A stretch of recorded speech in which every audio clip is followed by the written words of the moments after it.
नमस्कार, कालका से समालखा देख रहे हैं आप और मैं हूं आपके साथ ज्योति।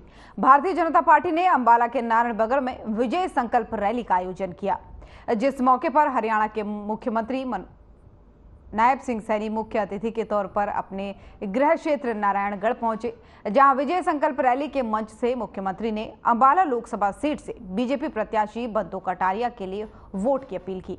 इस दौरान मुख्यमंत्री ने कांग्रेस और आम आदमी पार्टी को लेकर आक्रामक वो नजर आए। मीडिया से बात करते हुए सीएम सैनी ने आम आदमी पार्टी को कांग्रेस से भी बड़ा भ्रष्ट करार दिया। उन्होंने कहा कि आम आदमी पार्टी कांग्रेस से भी 5 कदम आगे है। जिस पार्टी के लिए केजरीवाल ईडी सीबीआई जांच की मांग करते थे, अब ये उसी में लिप्त हो गए हैं।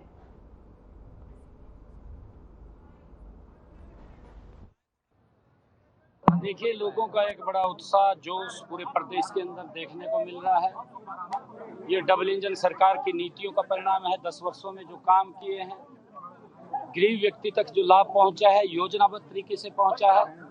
इन 10 वर्षों में नरेंद्र मोदी जी की सरकार ने और हमारी हरियाणा सरकार ने मिलकर के काम के ऊपर विश्वास किया है, ईमानदारी से काम किया है दोनों सरकार ने। और दोनों सरकारों ने योजनाबद्ध तरीके से गरीब व्यक्ति के चेहरे पर मुस्कान लाने का काम इन 10 वर्षों के अंदर किया है। और इन्हीं 10 वर्षों के अंदर जो देश की समस्याएं थी, नरेंद्र मोदी जी के नेतृत्व में उनका समाधान हुआ है। कांग्रेस के समय के अंदर जो समस्या बना करके लोगों को डरा करके वोट बटोरने का कांग्रेस के लोग काम करते थे, नरेंद्र मोदी जी ने उनका समाधान करते हुए लोगों को एक स्वच्छ भारत बनाने का काम वो नरेंद्र मोदी जी ने किया है। चाहे इन 10 वर्षों के अंदर हम देखें, धारा 370 की बात है, चाहे नॉर्थ ईस्ट के अंदर जो बोडो की एक बड़ी समस्या थी उसकी बात है, चाहे भगवान श्री राम के भव्य मंदिर के निर्माण की बात है, चाहे आप लोग देखेंगे कि जम्मू कश्मीर के अंदर धारा 370 और 35 से जिसको लेकर के लगातार राजनीति होती थी, नरेंद्र मोदी जी ने कहा कि हमने सुधार करना है। ये समस्या इस देश के अंदर एक संविधान, एक प्रधान, एक निशान रहेगा और इसको लेकर के जो लंबे समय तक देश ये मांग कर रहा था, नरेंद्र मोदी जी ने उसका समाधान किया है। देश को विकास की एक नई गति देने का काम, इन 10 वर्षों में एक नया इतिहास लिखने का काम नरेंद्र मोदी जी की सरकार ने किया। अगर देश के ऊपर कोई वैश्विक संकट भी आया है, उस वैश्विक संकट के अंदर भी हमारी ये डबल इंजन की सरकार लोगों के साथ कंधे से कंधा मिलाकर के खड़ी नजर आई।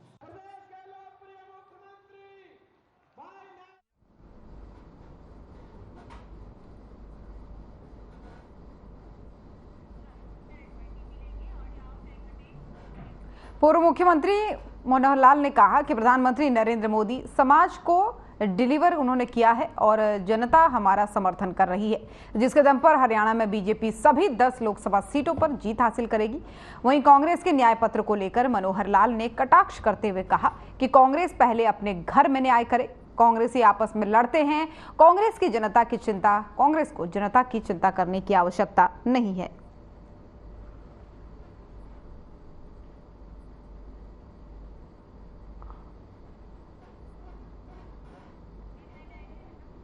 तो करनाल से आपको ये तस्वीरें दिखा रहे हैं, जहां पर आप पूर्व मुख्यमंत्री मनोहर लाल को तस्वीरों में देख सकते हैं। यहां पर वो पहुंचे थे विजय संकल्प रैली में और इस दौरान उन्होंने विपक्ष पर कटाक्ष भी कसा और साथ ही देशवासियों को संदेश दिया कि प्रधानमंत्री मोदी के नेतृत्व में देश ने तरक्की की है। तो करनाल की ये तस्वीरें आपको दिखा रहे हैं, जहाँ पर वो यहीं से वो लोकसभा प्रत्याशी भी बीजेपी के घोषित हुए हैं इस बार।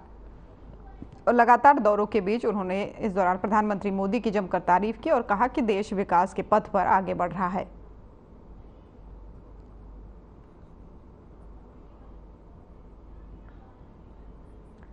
तो बैसाखी के पावन पर्व पर वो यहां पर पहुंचे थे।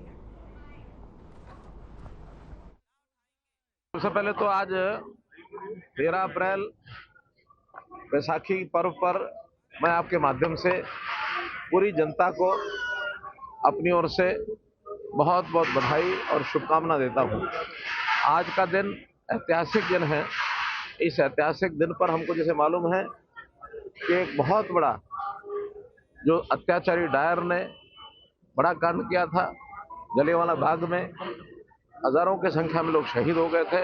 मैं इस अवसर पर उन सब शहीदों को भी अपनी ओर से श्रद्धांजलि अर्पित करता हूँ।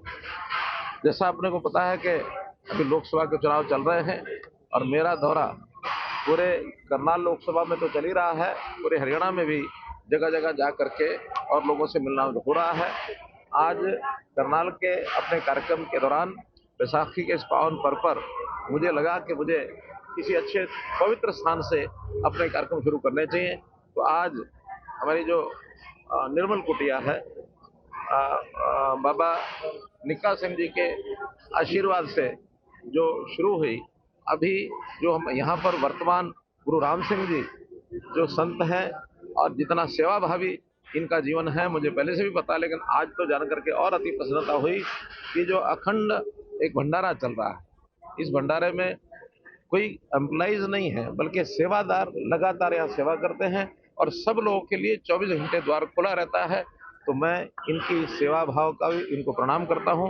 और साथ में जो छोटे संत हैं, छोटे बाबा जी हैं जिनको सरपंच बाबा कहते हैं, तो उनको भी आज जो मैंने उनकी सेवा भाव देखे उनको भी मैं नमन करता हूँ। और आज इस अवसर पर मैंने आशीर्वाद लिया है और मुझे प्रसन्नता है कि इन्होंने आशीर्वाद दिया भी है कि जिस प्रकार के काम इन्होंने हमारे काम को भांपा होगा, तो इन्होंने भी कहा कि नहीं, एक अच्छा जीवन राजनीतिक व्यक्ति का जैसे होता है वैसा आप चला रहे हैं। और मुझे उन्होंने अपने यानी एक प्रकार से अपने हाथ से ही जो सेवा का मौका दिया है उससे मैं गदगद हूँ। और मैं अपनी ओर से कभी भी इस अवसर पर मैं संकल्प लेता हूँ कि यहाँ की जितनी सेवा का मुझे अवसर मिलेगा मैं समय संकल्प करता हूँ।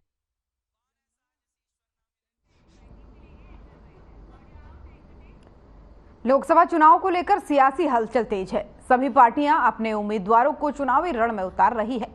पूर्व उप मुख्यमंत्री दुष्यंत चौटाला ने इस दौरान कहा कि लोकसभा चुनाव को लेकर पार्टी जल्द ही अपने उम्मीदवारों को मैदान में उतारेगी। अभी चुनाव में काफी समय बचा है। नवरात्र के खत्म होने तक प्रत्याशियों की सूची जारी कर दी जाएगी। पूरी तौर पर तैयार है और अभी तो चुनाव लंबा है। हरियाणा प्रदेश की नोटिफिकेशन ही 25 तारीख से है, नॉमिनेशन 29 से शुरू हो रहे हैं, 6 तक नॉमिनेशन है। तो पार्टी मजबूत उम्मीदवार 10 की 10 लोकसभा सीटों पर उतारेगी और मजबूती से चुनाव लड़ेगी।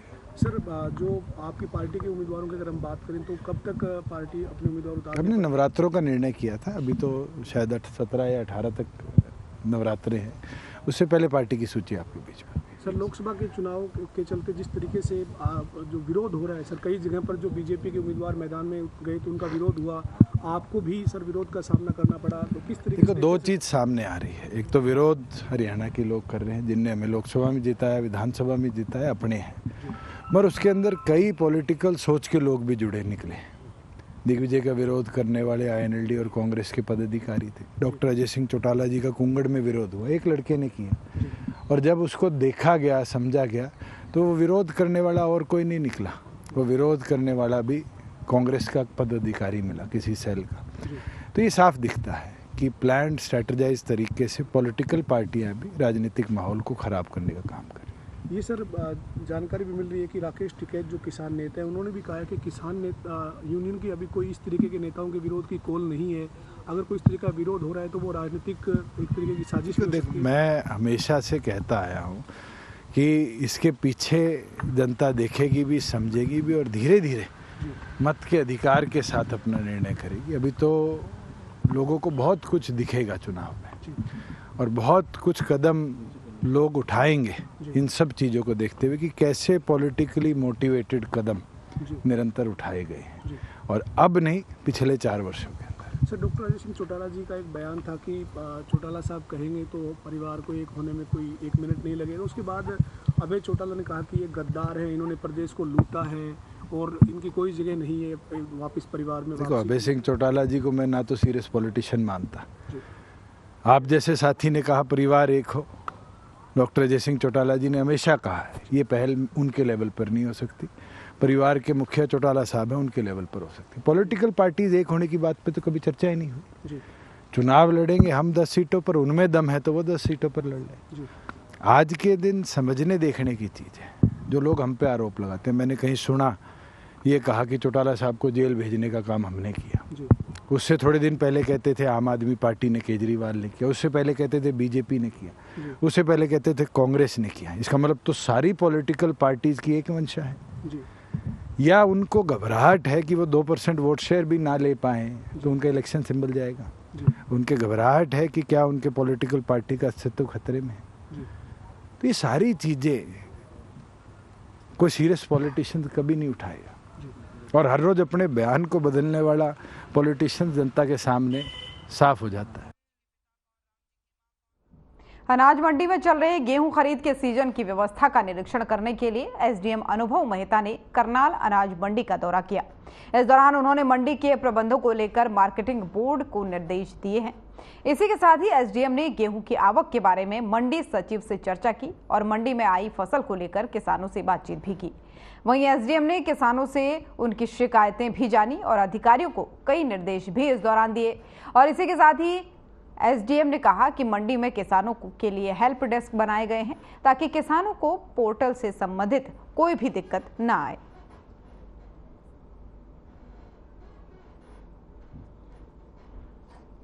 मंडी में गेहूं की खरीद के मद्देनजर आज मेरे द्वारा यहाँ मंडी करनाल मंडी में विजिट की गई है और विभिन्न जो व्यापारी वर्ग है, आड़ती वर्ग, उनसे बातचीत की गई है और मंडी में भी दौरा किया है।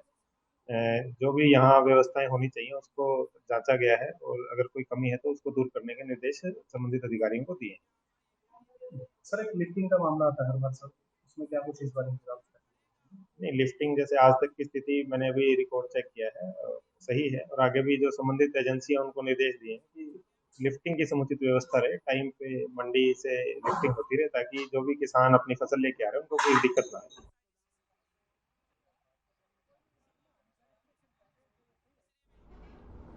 लोकसभा चुनाव के मद्देनजर अंबाला में कांग्रेस पार्टी ने एआईसीसी सचिव चेतन चौहान की अध्यक्षता में एक मीटिंग का आयोजन किया और इस दौरान भारी संख्या में कार्यकर्ता भी मौजूद रहे। आपको बता दें कि चुनाव की तैयारी को लेकर यह बैठक की गई। हालांकि इस मीटिंग में भी हुड्डा ग्रुप का कोई भी कार्यकर्ता नहीं दिखाई दिया और इस बारे में ज्यादा जानकारी देते हुए एआईसीसी सचिव चेतन चौहान ने बताया कि देश और प्रदेश की बिगड़ती स्थितियों को संभालने के लिए अब बीजेपी सरकार को सत्ता से बेदखल करना होगा और तभी भ्रष्टाचार, महंगाई, काले कानूनों जैसी चीजों से बचा जा सकता है।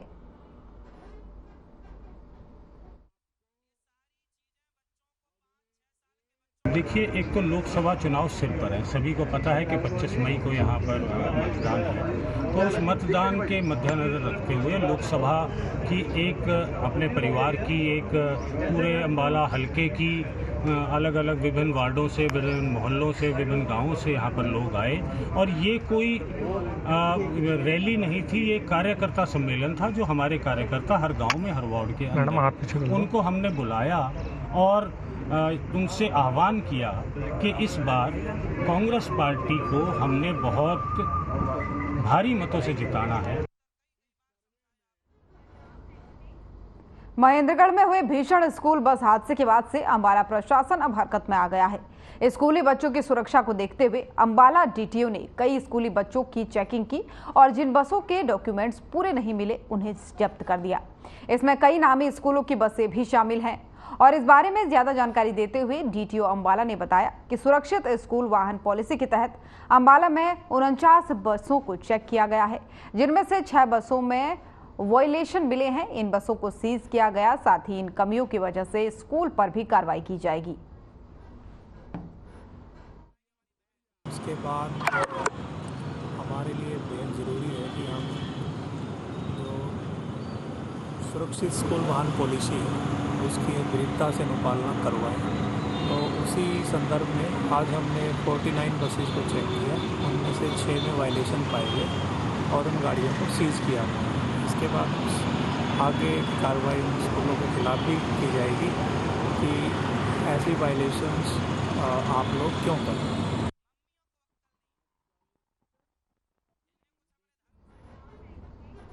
नवरात्रियां चल रही हैं और लोग अपनी आस्था के अनुसार भजन कीर्तन कर रहे हैं, तो कोई व्रत भी रख रहा है और व्रत में लोग ज्यादातर कुट्टू का, शामक के आटे से बनी रोटी का सेवन करते हैं। लेकिन बाजार में मिल रहे कुट्टू या शामक का आटा कहीं न कहीं लोगों के लिए नुकसानदायक साबित हो रहा है। अंबाला छावनी में शामक के आटे से बनी रोटी खाने से एक परिवार के 5 लोग बीमार हो गए। तबीयत बिगड़ने के बाद से सभी को अंबाला छावनी के नागरिक अस्पताल में भर्ती कराया गया, जहां डॉक्टरों ने 2 बच्चों को प्राथमिक उपचार के बाद से छुट्टी दे दी है, तो वहीं 3 लोगों को भर्ती भी अभी अस्पताल में करवाया गया है।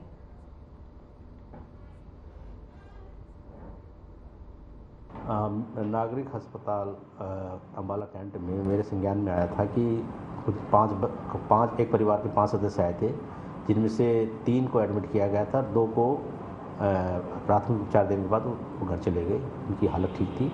और जो बच्चे जो परिवार के सदस्य 3 दाखिल किए गए थे वो भी अब चले गए हैं और वो अब फिलहाल स्वस्थ हैं। तो फिलहाल यही एक स्थिति है।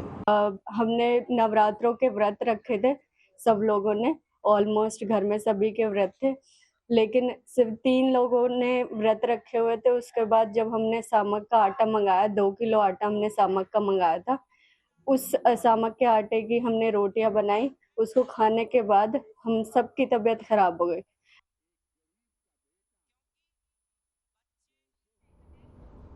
नवरात्रि का सीजन चल रहा है और लोग अपनी आस्था के अनुसार कोई भजन कीर्तन कर रहा है तो कोई व्रत रख रखा है।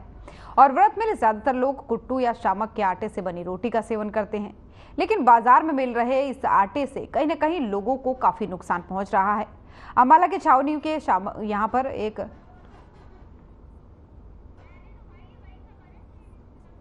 एक परिवार के 5 लोगों की तबीयत बिगड़ गई।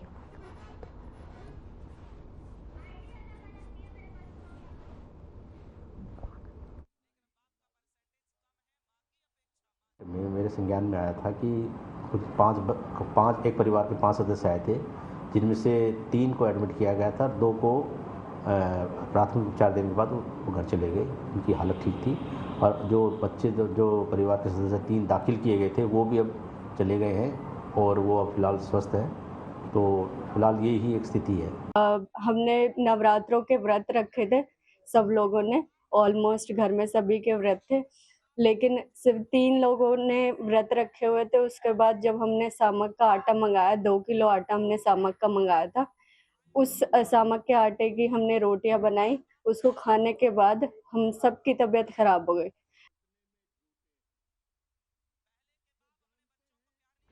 तो अंबाला से आपको एक खबर बता रहे हैं, जहां पर आजकल नवरात्र चल रहे हैं और कुट्टू के आटा खाने का जो शौक है वो व्रतवासी रखते हैं, लेकिन इस बीच कहीं ना कहीं नुकसान भी इससे लोगों को हो रहा है। अंबाला में एक परिवार के 5 लोगों की कुट्टू का आटा खाने से तबीयत बिगड़ गई, जिसके बाद से उनको इलाज के लिए अस्पताल में भर्ती कराना पड़ा।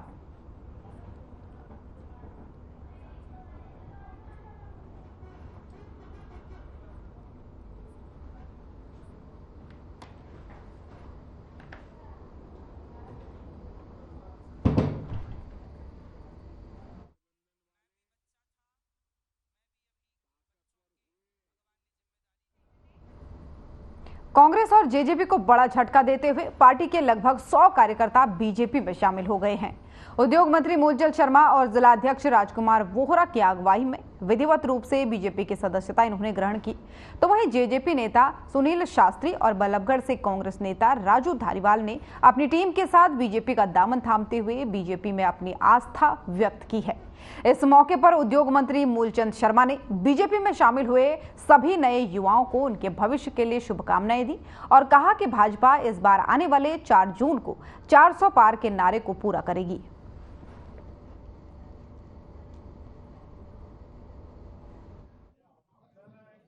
और सभी भारतीय जनता पार्टी के कार्यकर्ताएं उनके साथ आज ज्वाइन की है। आज भारतीय जनता ने ज्वाइन होने के साथ साथ मैं इनका तहे दिल से धन्यवाद और स्वागत करता हूं। आज बहुत बड़ा देश का ये शुभ कार्यक्रम है बैसाखी के दिन, और मुझे ऐसा लगता है कि जितने बल्लड़ के जो दूसरे दलों में थे, आज भगदड़ सबने भारतीय जनता पार्टी ज्वाइन की शुरुआत की है। और केंद्रीय मंत्री कृष्णपाल गुर्जर जी का जो सपना है, और जो उनका सपना है, लोकसभा के लोगों का जो सपना है, जिनने कहा 10 लाख पार, और वो सपना साकार होगा कि जिस तरह से हर व्यक्ति भारतीय जनता पार्टी ज्वाइन कर रहा है। पुलिस आयुक्त राकेश कुमार आर्य के दिए गए आदेश के अनुसार फरीदाबाद के तीनों जोन में स्थित सभी थाना और चौकी प्रभारी की टीम ने अपने अपने क्षेत्र में आमजन को लोकसभा चुनाव में मताधिकार का शांतिपूर्ण तरीके से प्रयोग करने के संबंध में जागरूक करने के आदेश दिए। और इसी को लेकर के सेक्टर 58 थाना प्रभारी अनूप सिंह ने फरीदाबाद के गांव जाजरू में जाकर लोगों को लोकसभा चुनाव को लेकर जागरूक किया। इस दौरान उन्होंने कहा कि ये मेरा पहला मकसद था कि हरियाणा में 25 को लोकसभा चुनाव की वोटिंग होने जा रही है, उसमें मतदान करने के लिए सभी भाई ज्यादा से ज्यादा हिस्सा लें, किसी के दबाव लालच में ना आए और किसी बात को लेकर के झगड़ा भी ना करें और पार्टीबाजी ना करें, शांतिपूर्ण तरीके से मतदान करें।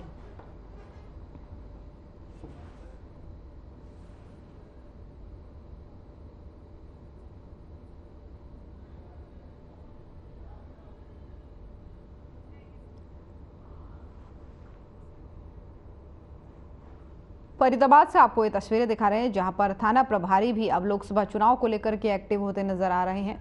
दरअसल ये गांव-गांव जाकर के लोगों को समझा रहे हैं कि अपने मत का प्रयोग सही तरीके से करें, किसी के बहकावे में ना आए और पूरी जागरूकता के साथ अपने मत का प्रयोग करें और ज्यादा से ज्यादा लोग लोकतंत्र के इस महापर्व में भाग लें और अपने मत का एकदम सही तरीके से प्रयोग करें। और इस दौरान की तस्वीरें भी आपको दिखा रहे हैं जहां पर लोकसभा चुनाव के मद्देनजर थाना प्रभारियों की तरफ से ये अभियान चलाया गया और इस अभियान में गाँव के लोगों को मतदान के प्रति जागरूक करने के लिए प्रयास किया गया।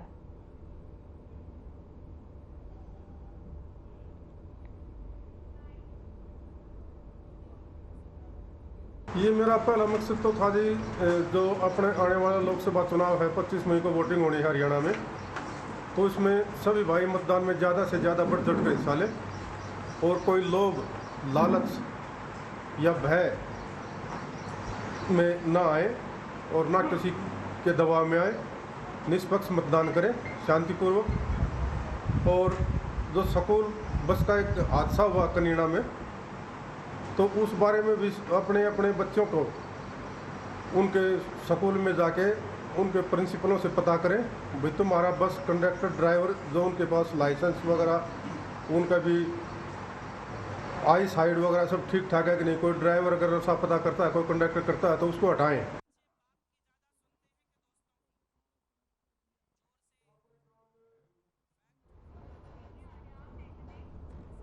इनेलो प्रदेश अध्यक्ष नफे सिंह राठी की हत्या के 45 दिन बीतने के बावजूद पुलिस अब तक हत्या के साजिशकर्ता के बारे में सुराग नहीं लगा पाई है।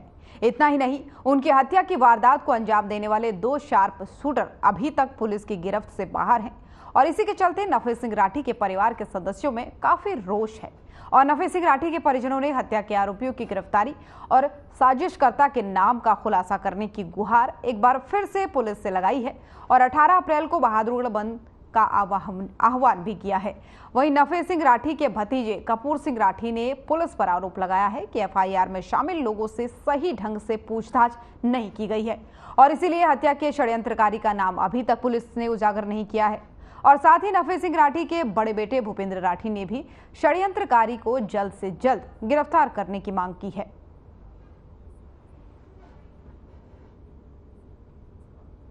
बात नहीं है कि हम पिछले दिनों में पुलिस के आला अधिकारियों से नहीं मिले, आला अधिकारियों से मिले हैं, आश्वासन मिले हैं, गिरफ्तार भी किया है लोगों को, जेल से भी प्रोटेक्शन वारंट पे लेके आए हैं। लेकिन मैं ये पूछना चाह रहा हूं उससे हासिल क्या हुआ? हमें नाम खुला ठीक है, लेकिन षड्यंत्रकारियों का नाम अभी तक क्यों नहीं दे पाई? पूरी सरकार नपुंसक होगी क्या इन षड्यंत्रकारियों के आगे? क्या ऐसा कोई भाजपा का बड़ा लीडर है जो इनको शह दे रहा है? ऐसा तो नहीं कि जानबूझ के कोई ऐसा जघन्य अपराध दोबारा करने की नीयत से ये सारा कर्म किया जा रहा है। तो मैं तो यही कहूंगा कि जल्द से जल्द षड्यंत्रकारी गिरफ्तार होने चाहिए।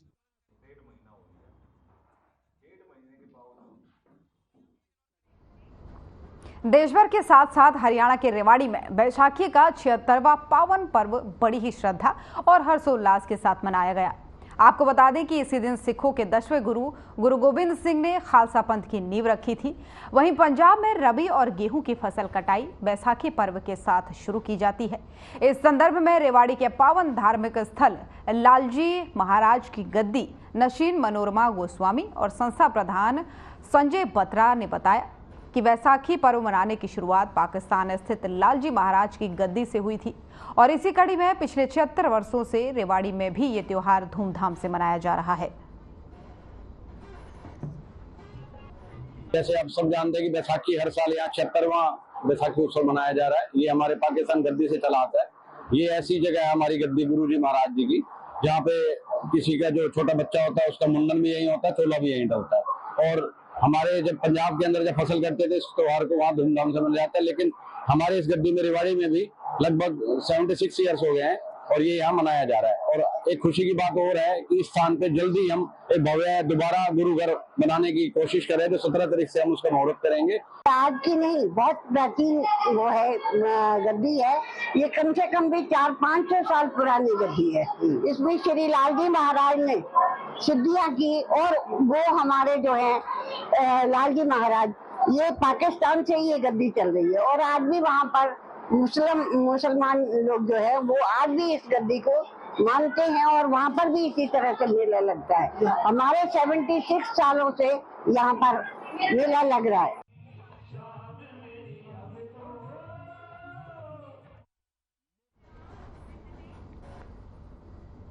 हरियाणा की खबरें देख रहे थे आप। बुलेटिन में फिलहाल इतना ही। नमस्कार।